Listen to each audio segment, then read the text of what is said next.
is like one of the greatest shows of all time. And there's so many complex characters, and it teaches like how everybody is so complex. So like everybody has their own story in Avatar. Like Aang, his story is that he ran away from his people and went in the iceberg for 100 years, and he lost all of his airbenders friends and stuff. Zuko's is that he got a scar for speaking out of turn in a war meeting from his father. And then Katara's and Sokka's is, well, Katara's is about her losing her mother and her having grief, a bunch of grief from that. Sokka, he's really just a goofy kid that lost his mother and took on a lot of responsibility for trying to help the tribe. And he shows that he never really had much fear from stuff like that. So, and Toph's is that she made a secret identity from her parents, and that her parents didn't know who she really is. And like there's so many complexity about these characters. Like you can talk about these characters for so long because they're all so complex. And like Iroh's story is about how he lost his son in Ba Sing Se, but you don't find that out until later. And Iroh's, well, in the show's timeline, his whole purpose is mostly him using his wisdom to help Zuko, guide Zuko. He never told Zuko what to do.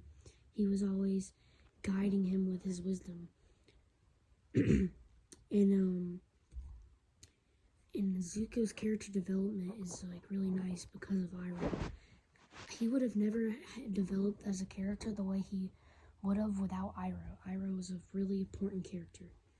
Every character in Avatar is really important because of all the things they do. Like every episode has a turning point that changes the whole thing. Like, I mean, there's very few filler episodes, but most episodes shows something about that character.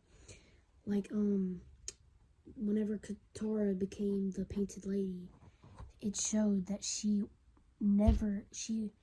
always tries her best to help people.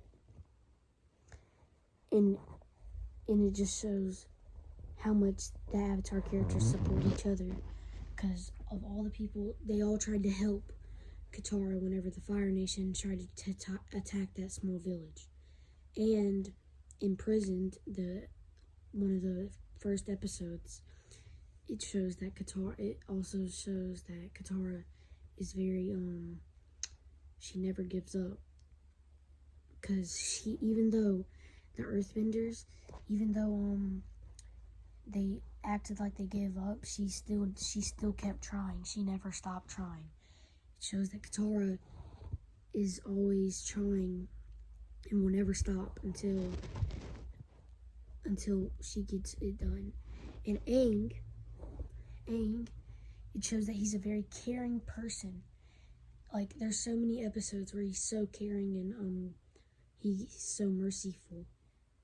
I think I said that wrong, but he gives so much mercy because of his monk ways. He'll always like do anything he can to stay to his ways of the monks, and that just shows that he has very great loyalty to the monks. And he's like so like nice, but whenever it comes to like certain things, he has to like step up and be mean, because like he never lets people push him around. And Toph, she shows that Earth is a very stubborn element, and she like really fits the earth bending style because it's very stubborn. She's also very stubborn. Like in one of the first episodes, the chase, she shows that she's very stubborn. She would never like give up in a fight. She'll never give up. And she'll not listen. She never gets pushed around because she's so stubborn. And Zuko, he's a very serious character. So he's very serious. So you don't really get much goofy out of him, but he's also a very, very important character.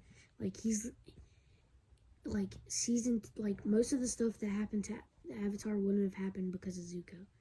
Like, cause Zuko, he was a really important character, cause of all the stuff he did. Like him chasing the Avatar made it really difficult for the Team Avatar, and it really showed like how much effort they had to put into moving around. Because if it wasn't for Zuko, they wouldn't have to move around as much. But yeah, in Sokka, there's not much to say about Sokka because his character is very goofy, but it's also very deep. Like him losing his mother was really serious, but it's not really talked about with Sokka. It's more talked about with Katara because she's always talking about how she lost her mother. And Sokka, you know, he never really talks about it, but in the episode where the runaway, he talks about it with Toph and saying she doesn't remember what his mother looks like, and like that's really sad. And it really shows like how Sokka does like have some more than just goofiness. Like sometimes he is really serious. And yeah. And so Toph, her character, it's not really much, but the way it shows that her parents didn't really, she had to hide her identity because if her parents found out, they would be very angry. Because whenever they did find out 24 hours, you know, they said she has to be surveillance 24 hours a day. And that was really hard for Toph because she really enjoyed earthbending. It's really how she expressed herself, kinda. It's kind of like how people who do art express themselves with art, and earthbending was Toph's art and stuff. So, and let's go to Aang. Aang. So we're going back to Aang because I just remembered something. With Boomy, it was like him talking about Boomy and stuff. It really showed that how much stuff can change in 100 years. Because like Boomy, whenever him and Aang were hanging out, Aang and Boomy was only 12 and he wasn't like old. And then he got like old, so it showed that how much things have changed and stuff. And in the comics, Aang is struggling with losing his people because he goes into all these towns where the airbenders used to go for all these spiritual places and stuff. So Aang was really saddened by that, so it was really hard for him. And that's really all I have to say, so that's all I have to say about the characters, but it just shows how much complexity all these characters have, and Avatar teaches a lot about complexity. So, bye.